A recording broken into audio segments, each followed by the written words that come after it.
Hello, everybody, and welcome back to another episode of Droids Are Welcome Here, the geeky podcast where everyone, even those pesky droids, are welcome. Today, we're joined by someone who I think the word legend is probably an appropriate description, but we are joined by Mr. Troy Denning. If you're a fan of Legends works, you are going to recognize his name as the author who did Star by Star, Tatooine Ghost, Dark Nest Trilogy, a number of books from the Legacy of the Force series and Fate of the Jedi, and he rounded out the Legends universe with the novel Crucible in 2013. Troy, thank you so much for joining us. Oh, thank you for having me. It's a pleasure to be here. It is absolutely a pleasure to have you here with us. To be honest, a lot of your books were some of the earliest ones I picked up from a used bookstore near my house, and I think they probably made me the Star Wars nerd I am today. So thanks for sending me down that rabbit hole. Oh, you're welcome. Glad to be of service.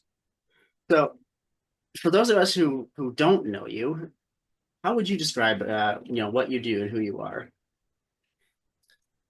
Okay, well, I'm a media tie-in writer who got his start as a game editor at the TSR Hobbies Incorporated. They published Dungeons and Dragons originally, and I was there not from day one, but from about day two. I went to work for him in 1981. Worked for him for a couple of years. Got fed up when they had some layoffs, quit, started our own game company. Found out it was a lot harder to run a game company than we thought. Went to back to work at TSR with a detour to Mayfair Games. When I went back to TSR, the editors of the game or of the book line knew that I was an aspiring fiction writer and gave me a chance to audition for the Avatar trilogy, which they were doing to introduce fictionally the logic for the second edition of AD&D. So that gives you an idea how long ago that was. But I won the audition, and was given the chance to write Waterdeep under a pseudonym, Richard Allinson, which stood for All in One because there were three different authors. They wanted to do the trilogy like overnight, so they had three of us working on it. And after that, I had to audition for two more books. I believe the Part C and what was the second one? I can't remember the name of the second. Dragon Wall. So I auditioned for two more books and was asked to write those books as well. So then I was given the chance to write, I would design the game Dark Sun with Tim Brown, the game setting, and we did that. They wanted to put a set of books out for that, and I told her that if she made me audition to write the books for my own game setting, we were going to have a problem. And she didn't, so I wrote those. And basically after that, it was just off and running in the media tie-in world. I think I ended up writing somewhere in the neighborhood of 20 books for TSR. Then I was asked, our little birdie named Bob Salvatore said, "Hey, are you interested in writing some Star Wars books?" Because he knew I was interested in Star Wars. And he said, "They're looking for some people to write for this series." And so I said, "Sure, I'd be happy to." And so he gave me the contact info.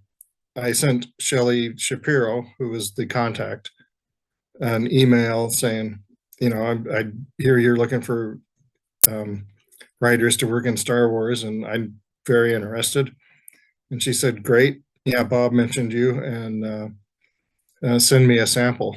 So I sent her two books, two of what I thought were my best books, and followed up a month later, and she said, "We don't have anything yet, but call me, we'll keep you in mind." And I said, "Okay." And I did that every month for about 3 months and thought, okay, this just isn't going to happen. And about 8 months later, she calls me back and says, okay, we're ready to make an offer. And I said, great. I'll come up with an idea and send it in. And she said, no, you don't need to do that. We know what we want you to write.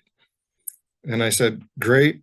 What do you want me to write? And she said, can't tell you that till you sign a non-disclosure agreement. And I was That's like, always oh, that's always fun, you know. Yeah, we yeah, want you to do something. Okay, what is? Well, I can't tell you.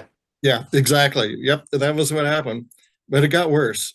And then I said, okay, well, send me the NDA and I'll be glad to sign it. And she said, um, well, we're in a little bit of a rush. I'd like to send you the contract too. And so I said, but you can't tell me what you want me to write? And she said, no. And I said, but you want me to sign a contract? And she said, yes. And I said, well, okay, it's Star Wars, so I guess I'll do it. Yeah, what's the worst that could happen? Yeah. So this was back in the days when all of that was done by the mail. So I got an overnight mail package with the contract and the NDA and everything in it. I signed them and sent them all back. Then a few days later, I get the Star Wars or the new Jedi Order Bible, which is like the big, huge loose leaf binder with about 500 pages in it, and it outlines. And remember, this was at this time, Vector Prime hadn't been published yet, so nobody even knew about the NJO yet. So I started reading through this, and I'm reading what's going on and what happens in each book, and I'm starting. I read through it in order, and I get the characters and everything. Then I get the first book, the list of plot points, and I'm going down through the box through the plot points. And I know Bob is writing this book, and he and I are pretty good friends because we've worked a lot in the Forgotten Realms together. And I get down to the part where it says Chewbacca dies, and I stop right there. I just call Bob up, and I say, Bob, you're killing Chewbacca. And he breaks out laughing, and he says, wait till you see what you do. I was like, oh my God, what do I And it's do? like, and you know, right there, they're like, you're killing Chewbacca. And if he says, "Oh, you should wait and see what you're doing," it's like, Yeah, what did I yeah, just agree to? yeah. This is about that time I started to see why she didn't want me to know what I was writing before I agreed to do it. So, but I flip ahead to my pages and I go down through there, and there's Coruscant Falls, and I'm, oh, okay, that can handle that. Then I come to the part where Anakin dies. I'm like, oh my God, oh my God. And I knew then, all right, this this is either going to make my writing career or break it, because people, if I do it well, some people, they'll at least forgive me and say that it was a good book. But if I do it poorly, nobody will ever forgive me. It's the, So really, really cutting your teeth on the yeah, joining the ranks of those who have killed off beloved fan favorites. yeah, oh yeah, yeah, and that was quite a way to enter the Star Wars universe, I'll tell you, as a writer. But before that, I had done some game work in Star Wars. I'd written some of the West End. I can't remember what we called them, but they were basically pick a path books, um, and some game material like the Galaxy Guide 4. So I wasn't entirely new to the Star Wars world, but I was new to the fictional part of it. And it was quite a wake up call. It was done much differently than TSR, where they would say, "Oh, we want you to write a book about this," and then I'd just come up with an outline and send it in, and we'd go from there. With this, it was always, we have a list of plot points we want you to achieve in your book, and here's, we would like you to write an outline that says how you're going to accomplish this. Um, so it's a bit of a different process. The editors were much more involved at the early stages. But I think it, generally worked for a great product. And of course, when you're working with the new Jedi Order, where you have like, what, I can't remember how many books it ended up being, around 20, all by an assortment of different authors. You really had to have editorial involvement to keep everything online and on track.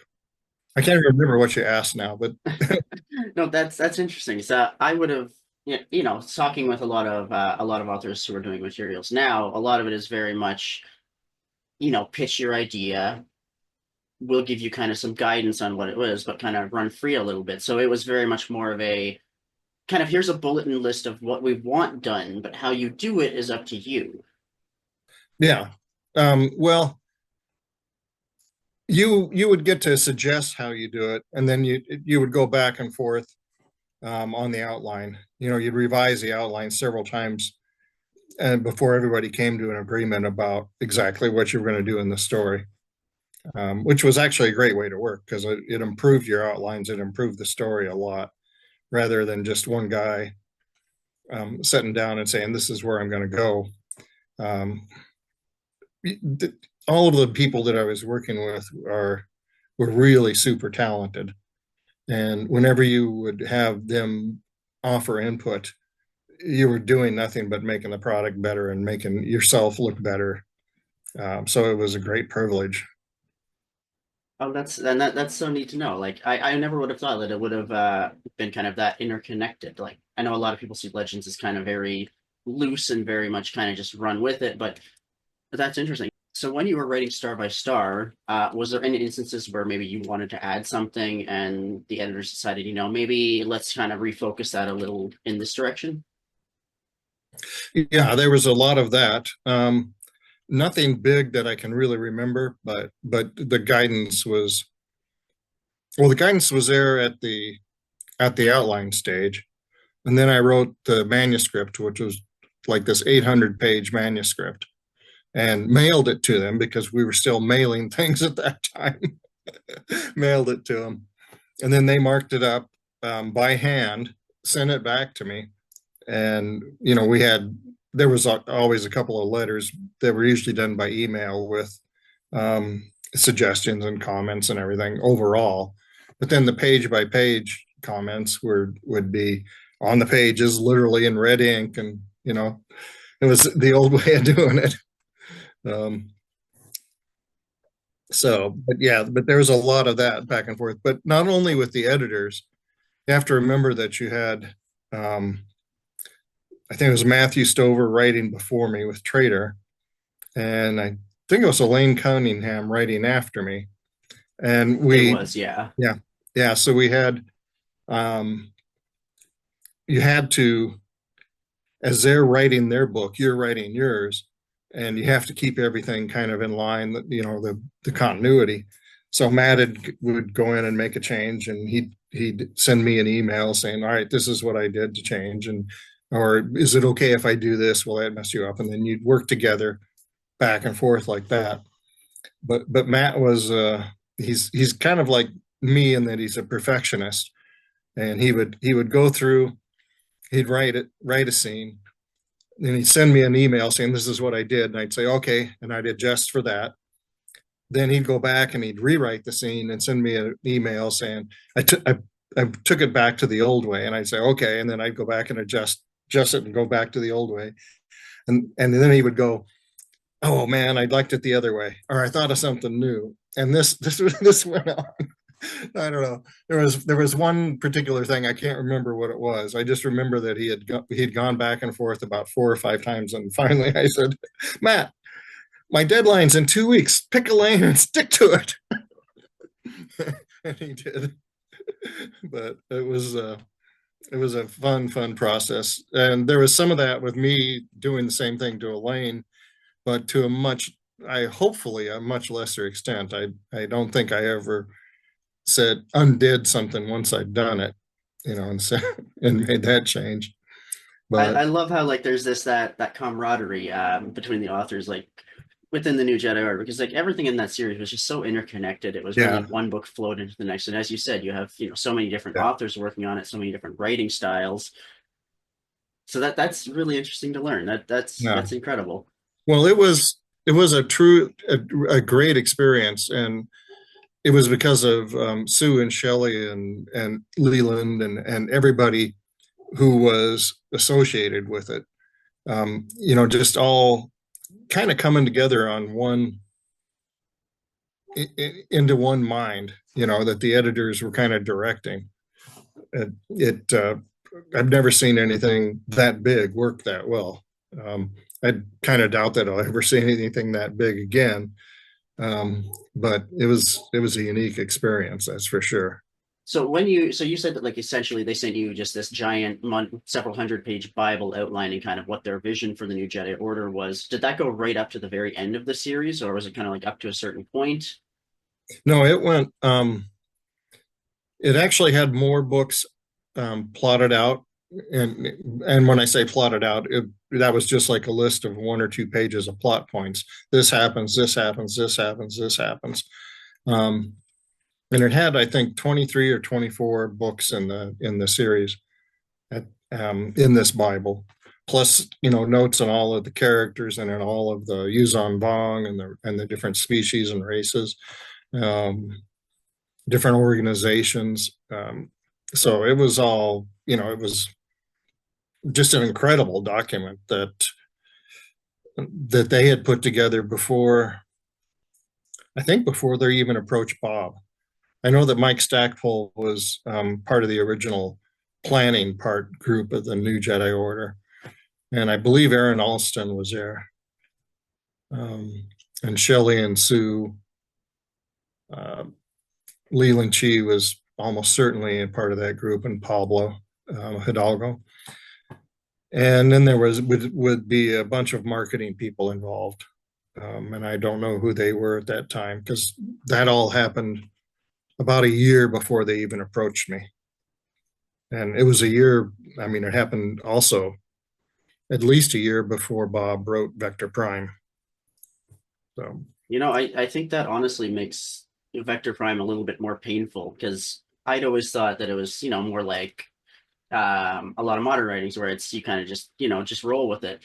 So finding out that actually it was all planned in advance, so he already knew that Anakin was going to die, and oh yeah, he still rips our hearts out with this scene of yeah, Chewbacca roaring defiantly at the sun and throwing Anakin up to the Falcon.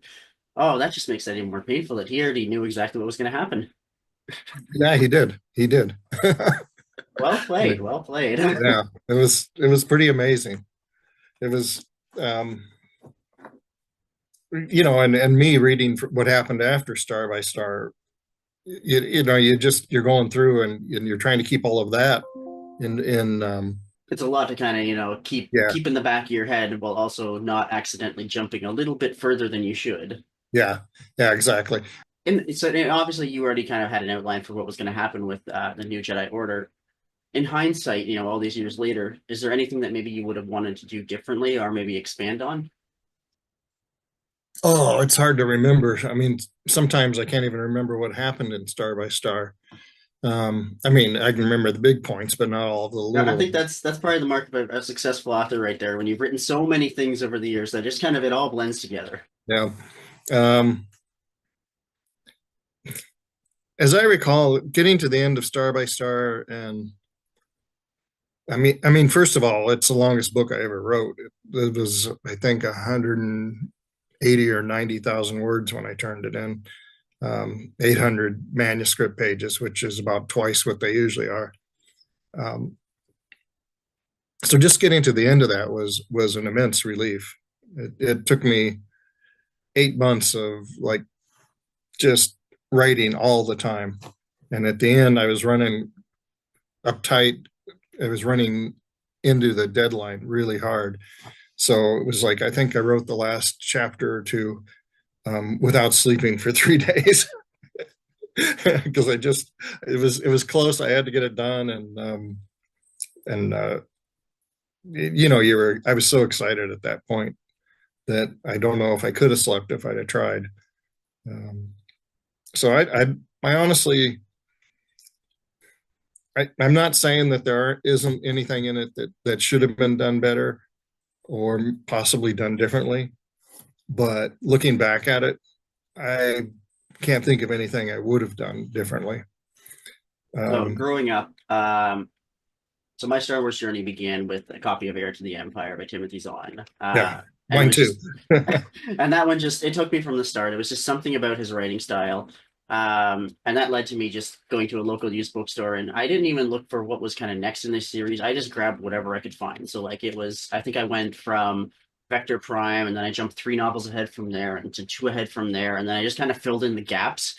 Yeah. Um, but Star by Star was always definitely one of the ones that just hit me the hardest, especially with Leia's speech at the after the fall of Coruscant. Fight until you can fight no further, then exhaust the enemy chasing you, then turn and fight some more. Where did the inspiration for that speech come from? Or did you kind of already have something in mind? No, I think that that may actually be a speech that I added in the second draft, because when I wrote the first draft, I remember not the specifics but the generalities of having the death scene and everything, and that being really gripping and stuff. And then the reaction, Han and Leia's reaction when they feel it, or when Leia feels it, and then um, the scenes that followed that. I had jumped from that to the next bit of action a little bit more quickly, and the editors, Shelley and Sue, I'm not sure whose idea it was, or if they just both realized that the book needed more emotional reaction at that point. So at that point, I went through and was more careful about thinking, all right, Leia's a hero.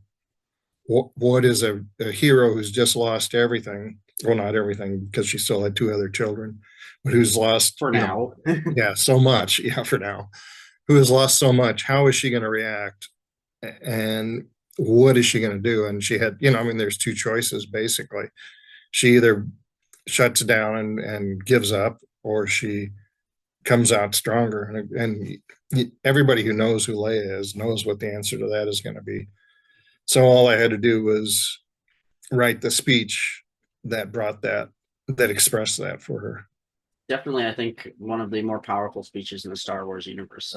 Definitely like up there with some of the more recent ones in Andor. So coming out of the new Jedi Order series, which in itself was, it was revolutionary. It's 25 years later. It's kind of like a fresh chapter. It's a new start. And now the galaxy's just been devastated. So you're coming up into the Dark Nest trilogy, and was that a lot the same, where it's like it was kind of pre-laid out by them, or did you have a little more flexibility? No, that was the one where I had the most flexibility of all. I think between Darkness and Star by Star, I think I wrote Tattooing Ghosts next, and so that was kind of like I call that my. It was a book that I was the most surprised to be asked to write, because Shelley called me up and said, "Hey, we want you to write this book about Han and Leia going on their honeymoon and deciding to have children." And I said, "What?" And I said, "You know who you called, Shelley, right? I'm the guy who wrote Star by Star." And she It's says, honestly so. Not only did you get to write their child's death, but you also got to write them deciding to have the child that you would later kill. "Yeah, yeah, exactly." Well, and not only that, but Star by Star was a pretty dark and gruesome book. I mean, we had the Yuzan Vong, and part of our instructions were to make sure that the Yuzan Vong were seen as violent, um, you know, merciless enemies. And so there was a lot of stuff in there that was really pretty gruesome. And it took it about as far as I think I would ever take anything in writing, um, in terms of the violence and the torture and the grimness. And then to be asked to write, after I'd written that, to be asked to write the story of a honeymoon journey was just like, you know, I honestly had doubts about whether they'd called the right person because, It's the duality of writing, the yeah, obliterating a chair. You got on the one hand, obliterating a cherished planet. On the other hand, love and marriage. yeah, exactly. But I did that, and they seemed to be pretty happy with the result, and I was pretty happy with the book too. I actually think it um, was one of my best Star Wars books, um, just because it was something so different than what I had done before. But once I finished that, Shelley called me up on a Sunday night, and she and Sue had been talking, and they wanted about what they were going to go do next, and they said, "Well, we want you to write a trilogy." And I said, oh, great. What do you want me to write it about? And she said, well, I don't know. Why don't you tell us? And I had been thinking in the back of my mind, I had been thinking about how Jason went dark and traitor, or not went dark, but how Jason There's kind of those learned that, early steps in that direction. yeah, how Jason had come to be um, ambivalent about whether the good side and the dark side of the Force, and so that was a whole part of his character. And I had been thinking about what that meant for him, going on down the line, and so I said, yeah, sure. That I think that the story of that continues Jason's moral dilemma would be a great thing to do. And they said, okay, great. That sounds like a decent theme now, but how do you want to do it? And the other thing that I had been going through my mind at that time was I had just moved up. Um, um, had I moved? No, I was still down on Lake Geneva. Anyway, I had been in my yard battling insects. Right, there had been, like, in my yard. There would be my wife and I lived in our house with a dog or two, and then there'd be a certain number of birds and things that came through, but there'd be a million insects, and I was just always kind of trying to battle them to keep the lawn nice and everything. And I thought, who is really winning the war of evolution here? Is, is it the people or is it the insects? And the honest answer was insects. So when they said, well, okay, but what would this story be about? And I said, well, how about insects? And they said, what? How about a hive of insects? And they said, oh, well, okay. Would there be any Jedi in there? And I said, yeah, I can probably put some Jedi in the story. And they said, well, okay, write it up. So I sat down that evening and wrote up the summary for um, the Dark Nest trilogy, and then mailed it in the next day. And then it was like 3 days later, I had approval to write it. So that was the most freedom I ever had in writing a Star Wars novel, and the quickest I ever got approval on it. It was just like, bang. So, and then I went and wrote it, and a lot of people, were like, a story about bugs. That's kind of weird, and you get a lot of people racked and like, what the hell were you thinking? But at the same time, it's one of my best-selling Star Wars series. So it's like, yeah, um, it's successful, and I can see why a lot of people wonder what the heck I was thinking. But at the same time, a lot of people enjoyed it, or bought it at least. Yeah, I mean, I would hope they enjoyed it if they bought yeah, it that many times. yeah. They bought all three books. If they only if they didn't enjoy it, they might have bought the first one. But there'd have been a drop off at the second and third. I'm gonna have to reread that series, the trilogy now, and I think I'm gonna look at it differently. I'm just gonna be picturing you just with a lightsaber swatting at bugs outside. Oh yeah, So coming out of the new Jedi Order series, the galaxy's in chaos. Everything's been destroyed. It's a lot of darkness. So now you've got this kind of outline. It's gonna be a story about bugs. It's gonna be about Jason's fall towards the dark side. So how'd you go from those early plot points to an outline for this trilogy? as I recall, I kind of discussed the idea with Shelley and Sue a little bit, and they just kind of gave me some parameters to make sure that I didn't get too wild. You know, for example, being make sure there are Jedi in there. Um, I can't remember whose idea it was to go to the unknown regions, but that was part of it from the early on. Um, I think they basically just said we want a story that has these characters in it, and I was pretty interested myself in continuing Jason's journey and his through whether or not there was uh, his exploration of the dark side and what it meant to be to believe that there was a balance to be achieved in using the dark side. And because I always felt like, boy, once you start stepping across that line into darkness, you start not thinking that um, some of the things that the dark side encourages. I always felt like, boy, that's going to just be something that draws you in further. So I wanted to experiment with that, and the old saw of the ends justifies the means. What does that really mean? Because that's what Jason's journey in the Dark Nest is like the ends justify the means, and I'm doing good, but I may be doing it through evil. And then, of course, with his journey of trying to effectively decide, the force isn't light and dark. It's, two. Yeah. It's a balance.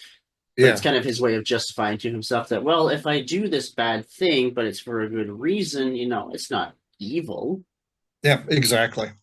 Right. And I was interested in exploring that in Dark Nest and seeing what it meant for him to become what I kind of essentially considered a gray character.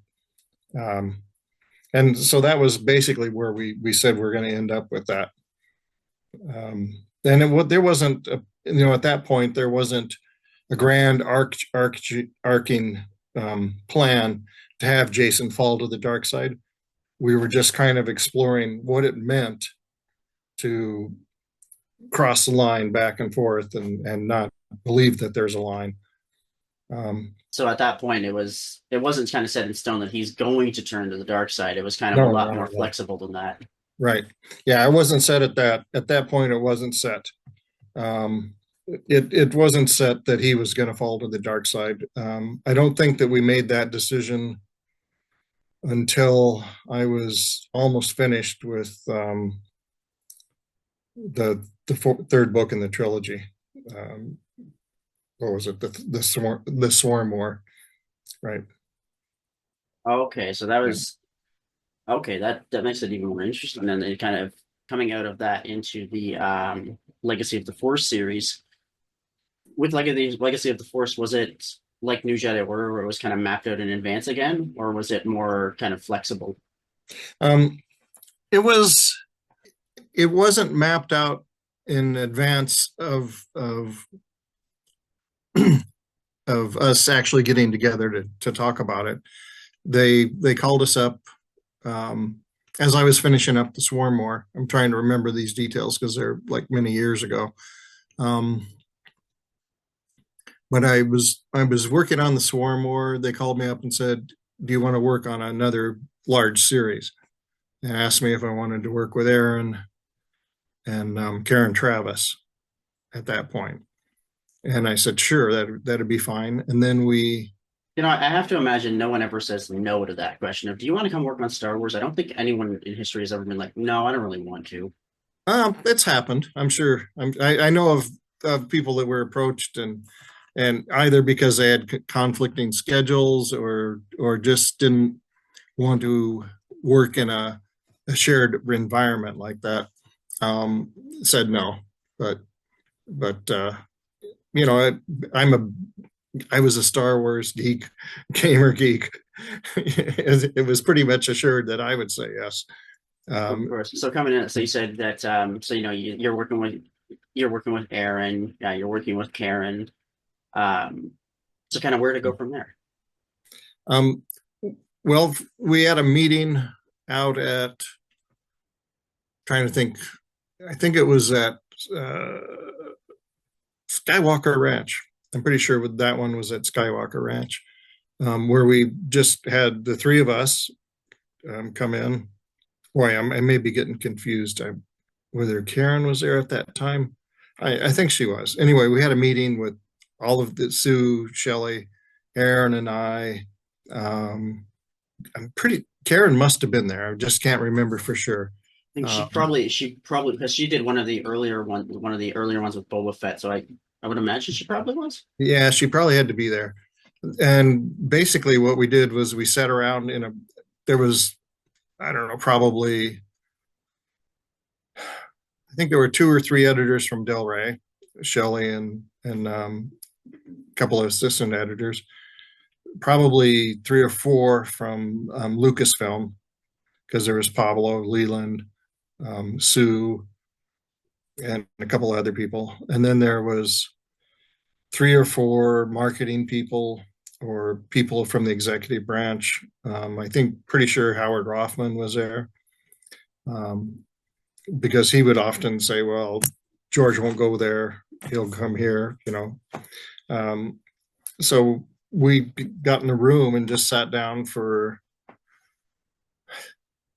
think we scheduled 2 days to sit down and outline the book. So basically what we did was we sat down, discussed what we wanted to do.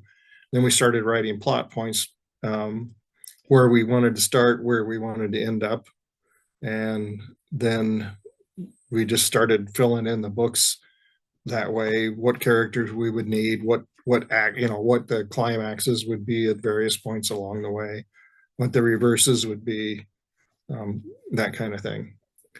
And so we would outline when I say outline, I just mean list the plot points for all 9 books in that first meeting, in a couple of days.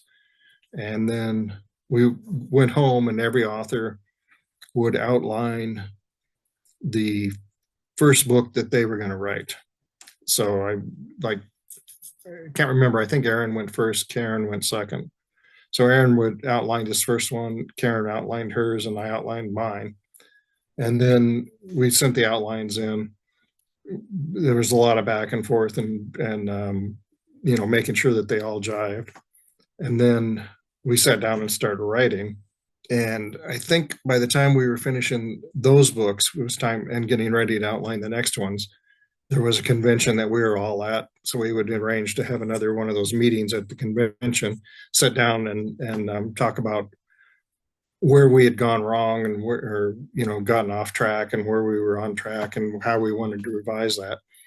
Have another meeting, then we would sit down and write the plots, write the outlines for the next 3 books, and send those in. And it was just a process of constantly, working back and forth together.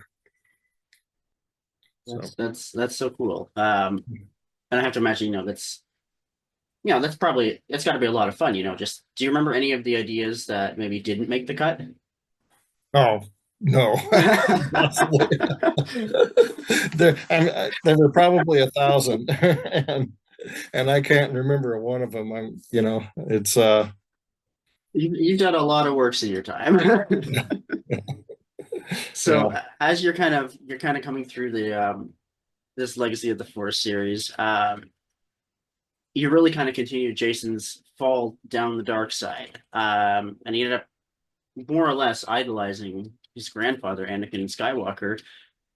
He ends up, firing on his own parents. He ends up bombing Kashyyyk, and then in the end, he faces off against his sister. What was kind of your thought process of laying all of that out, kind of laying out his further fall? Well, I think if I remember correctly, when Sue and Shelley called me that first Sunday and asked me if I had any thoughts about where we should go with the next series, the next book series, um, I think I actually said we should have Jason fall to the dark side. And I sat down that evening and wrote up a proposal again and sent it in. And I guess from that point, they actually, when I said they called me up and said Aaron and Karen were going to be involved in it, um, that didn't happen that Sunday. They just said, "Do you have any ideas of what the next book series should be about?" And that's what I said it should be about. And then it was probably a week or so later that they called in and said, "Okay, we're thinking about doing it with you and Aaron and Karen Travis." And that's when I said, "Sure." And then we plotted had the plotting meeting. Okay. Yeah. Sorry for my memory being a little bit No, fuzzy there. it's a long time ago in a Yeah, galaxy far, far away. yeah, So, as I said, in the end of the series, he ends up more or less paralleling Luke and Anakin in that he faces off with his own sister, and she ends up killing him. But at the very last second, he kind of comes back from the dark side and realizes, oh, do you recall how you kind of went about writing that kind of final battle and that last moment where he kind of gives everything to send a warning out to yeah. Hilltop? What I mostly recall is trying to persuade them that I didn't want to write that last battle because on the plotting meeting, um, it had occurred to me that I will be killing both Solo sons if because I would have to write the third book in the rotation because I was still writing the third book in the Dark Sun or in the um, Dark Nest series, and it was like, oh, I'm gonna have to kill him, and I just like kind of said, no, we don't have to kill him, right? And Howard Rothman said, yes, we have to kill him. And he's speaking basically for George, or with the authority of George, I should say. And Kind of I'm like breaking news, local author murders another beloved character. yeah, exactly. And I'm thinking, oh my God. And we were trying to figure out, okay, how to swap the books so that I wouldn't have to write the one where Jason dies and kill two Solo sons. And there was no way to do it. So I ended up doing it. And as we were writing the series, about every um, third book, I would come up with an idea of how to save Jason so I didn't have to kill him. And we'd pass it up the line, and Howard would say, no, you really have to kill him. And that happened, I don't know, several times during the thing. And it was like finally I'm at the end, and I'm having the big battle and writing it, and I'm crying, and it's like I could barely write it. I mean, I was like burning out my keyboard because I had so many tears in it, and I just wrote it and then went for it and tried to, I mean, I wanted to redeem Jace. I mean, I did want to redeem Jason. It just wasn't in the story to be able to do it. And so any hint that I could leave in the story that he at least saw the error of his ways, saw where he had gone wrong, was about as close as I could come to actually making that happen. It's kind of the next best thing that they were going to let you do. Yeah, but I mean, I'm not saying that it was a wrong decision. I mean, it was just a hard decision, that they were holding me to, and I think that they were right to do it. It was just very, very painful. It's so powerful and yet so painful. And I'm gonna look at it differently the next time I do a reread of it, knowing now that Yeah, you had the new Jedi Order laid out that you kind of directed, you kind of influenced his fall to the dark side, and it's like that just yeah, makes that more painful at the end. You had to say yeah, goodbye to him. yeah. And I want to give a shout out to Kevin J. Anderson and Rebecca Oyster for the Young Jedi Knights series where all those jokes came from. Having read that, I was really kind of moved and loved the Young Jedi Knights series. And I was trying to find in Inferno, Jaina had to be so emotionally locked down to train for what she was going to do that you couldn't have her thinking about what it meant because that would have just made her seem either incredibly weak or incredibly ruthless, that she's ignoring all that. And so the only way I could figure out to bring her emotional context into the story was to go back and seize on all of Jason's silly jokes from the new Jedi Knights series. I I I Those, really I love the way that it all just flowed right into this moment. You've got the early Jason who's cracking yeah, jokes, he's making friends with all these animals, and then you see how the galaxy-wide conflict with the Yuuzhan Vong kind of it's very slowly corrupted him internally, and then yeah, from there, it's him trying to save the galaxy in his own way, and in the end, he ended up going down his own grandfather's path, even though he had the best of intentions the whole time. It's Yep. Yeah. honestly, it's poetic. Yeah. You just summarize his character eloquently. I think that's really that what happened to Jason in a nutshell. And I wish I could say that it was planned from the beginning, but it just publishing doesn't have room for that kind of long-term planning that over many different authors, many different character arcs. I mean, it was just a matter of luck or fate, however you want to look at it, that we ended up being able to carry that story through all of those books and with one consistent character arc. This is just making me now want to, get a bunch of the other authors from this series and just do a nice roundtable with them. Yeah. I just need to figure out how to get in touch with them. Yeah. So speaking of fate, so from there we're kind of coming up towards the tail end of the Legends run, because it was 2014 that we had the reboot. So we had the Fate of the Jedi series, which I guess that would have been the last kind of long arc, followed by Crucible. But how do you kind of go about building up a new Sith enemy after everything that's happened, a new Sith enemy with the Lost Tribe? Well, that was another call where Shelley and called up and asked if I wanted to participate in a series, another 9-book series, because I guess they were pretty successful in terms of for the publishers. A little bit. And they were incredibly, I think, really successful as stories. So I was happy to participate in another one again. And she said, okay, Aaron will be a part of it, and we need to find a third author because Karen was going to be doing something else. So I had worked with Christy years ago at TSR. We hadn't worked as closely as Bob and I had, but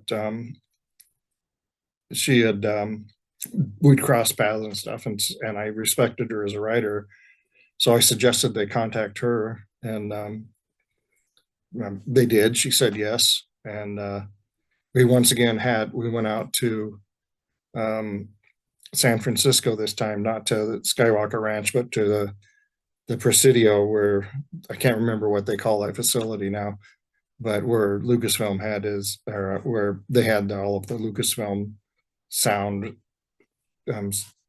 studio and all of that. And so we had a meeting there where we did all of the work. And for that series, I don't think we had any idea what we were going to do, but the night before the meeting was supposed to begin, there was no plot set, and there was basically not even an idea of what the series was going to be. But Aaron and Christy and I were all staying at the same hotel, and the night before we went down to have drinks and dinner together, and we were talking about what we should do. And I think it was Aaron said, maybe we should do this kind of thing. And then Christy and I were like, yeah, that sounds pretty good. So we started talking, and then Christy said, I think we need to have a Sith girlfriend in there. And I was like, that would have never occurred to me or Aaron. But she was just the right person to bring that element into the story. So that's where Vistara Kai came from. We sat down and talked about it, outlined it in our minds, basically the arc of the 9-book series. The next morning, when we got to the meeting, there's all of these characters around, all of the editors around there, and the executives, and just the whole. There's like 15 or 20 people in the room providing input from their various job points, and So Shelley, I think, started the meeting by saying, okay, we need to come up with an idea. And Aaron raised his hand and said, well, we were talking last night. and we laid out this whole story arc that we had developed over dinner and drinks the night before. And everybody just kind of sat there and listened, and their jaws dropped. And the only pushback we got was about the Sith girlfriend. And it was like, they were like, oh man, well, I don't know if we want Ben going to the dark side. We just had Jason fall to the dark side. Now you got Ben dating the Sith, and and um, and they were like, we don't want to do that. And then, but all of the three writers were all united in saying, oh, it's going to be so cool. You just got to do it. So they finally relented and said, all right, we'll give it a try. And it worked, obviously. I mean, Kind of that moment of, you gotta trust us that it's gonna work out just fine. yeah. Well, I mean, luckily we were able to build on some pretty sound literary precedents. We started talking about Romeo and Juliet and all of that, and they were like, "Yeah, okay, all right, fine, you can try it." Yeah, I think honestly that might be the only time that I ever really recall the writers coming up with something that the executives and that end of the company, the marketing executives, were afraid of. But we actually got them to go along. They relented eventually. Yeah, yeah, So, following Fate of the Jedi, this is around the time that the reboot happened, that Disney, bought everything and the whole continuity rebooted. But just prior to that, you wrote Crucible, which ended up being the final novel in Legends, and really it was the final Legends novel released. Did you yeah. know? Did you know coming into that? Was there any No, inklings or oh, no, no. What Crucible was supposed to be was a pivot story where we pivoted from Han and Leia being and Luke being the leaders of the Jedi Order, because Han was over in his 70s by then, being by kind of the leaders of this story, the story leads, to having the next generation take over. So we were going to pivot from there to Ben and Jaina and other the younger generation taking the lead in the stories, and instead of having one straight story arc, where had like we'd been doing in the 9-book series, we were going to spread out and do more of a fan series.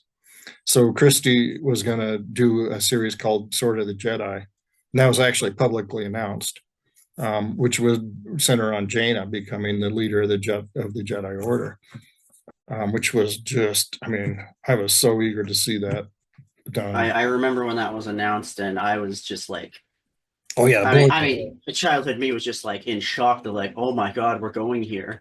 Yeah, and then after that, I was going to do a series where Tahiri Vela went into the unknown regions, um, and did some things. Um, and and then I think that was as far as we had actually planned, but it was going to be a lot more different arcs, going off in a little bit different directions. Kind of like, as opposed to having this kind of linear story, it was going to be kind of more of a branch off and explore all of these other Yeah, characters. exactly. We're going to have a lot more room for different stories, different characters. And it was a perfect place to do it. I think it would have been tremendously successful. But I was about, I don't know, 2/3 of the way, maybe half the way through writing Crucible when we found out that Disney bought, it was announced that Disney bought Lucasfilm. And I mean, it came out of nowhere for the writers and the editors. So I called them the writers or the editors, and I was like, okay, are we still doing this series? So and they're, the next series, the next book series. And they're like, well, we don't know. So I stopped writing for like a month while they were trying to figure it out. And finally they had to admit, all right, we don't know what's going to happen, because it took several months to figure that out. And I still had to get the book in because they had a publishing schedule and everything. So they finally just said, finish it. and try to finish it so it can go either way.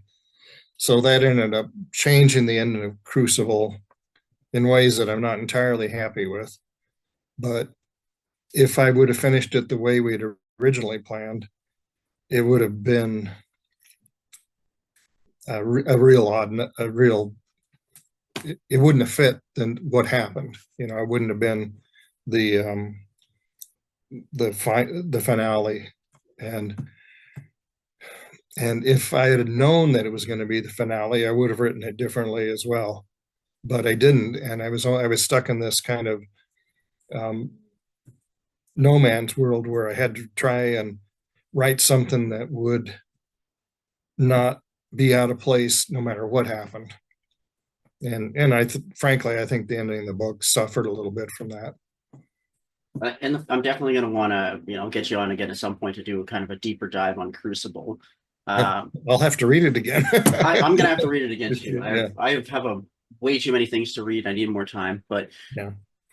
So I know you haven't really talked to, you haven't been able to discuss it much in the past, but is there anything that you can share about, the Untitled trilogy that you would have done had all this not transpired? Um, it was going to be cool. That's what I remember about it. It was Tahiri Vela in the unknown regions, and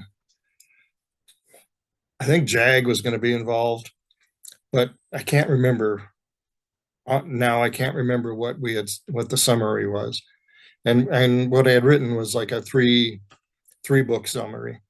Just a summary of the trilogies, of character of the arcs. So I wasn't able to write much beyond that, and I've since forgotten the details of the story. It's a shame that it never transpired because this just makes me honestly want to read that even more. Yeah, it would have been cool. It was it what I remember about it was we were talking about it at Orlando at the celebration in Orlando, um, just before Disney bought all this stuff, and we decided this is what we were going to do. And I went back to my room that night and wrote up the synopsis for the trilogy. Then went down and printed it off at the business center and brought it to the meeting the next day and said, "Hey, here's what I'd like to do for my trilogy." And everybody read it and it was like, "When did you come up with this?" And I was like, "Last night." And it was like, "Okay, we'll do that." It was like the fastest I'd ever gotten a contract for a trilogy. It was like overnight, literally. Oh, I wish that I could get a copy of that submission just for my own curiosity. Yeah, I don't even know if I still have the laptop I wrote it on. So we're coming up on the 10-minute mark. I want to pivot a little bit. What advice would you have for somebody who's looking to get started not only with writing, but who wants to kind of get into the Star Wars universe? Okay, I'm going to start with getting into the Star Wars universe. I have to start with the caveat that it's been probably a decade since I've spoken to anybody who's actually concerned with the Star Wars, writing Star Wars these days. This sounds like a good roundtable opportunity. Yeah. So, but the way it generally works is nobody is going to hire you to write a Star Wars book unless they know you can do it. Because when they say, "All right, we're going to do a Star Wars book," they put a slot out there, and if that book doesn't show up, they're missing a book for that slot. So they want to have a lot of confidence that you're going to be able to write a soluble book when they hire you to do it. And to prove that you can write a soluble book, you have to have written a soluble book. So nobody is ever going to make their first book sales into Star Wars or frankly any other media tie-in market. You have to be a proven writer to do it. So you have to start by writing your own stuff essentially, and putting it out there, having it achieve at least some decent kind of sales, and then you can start thinking about writing to the tie-in market.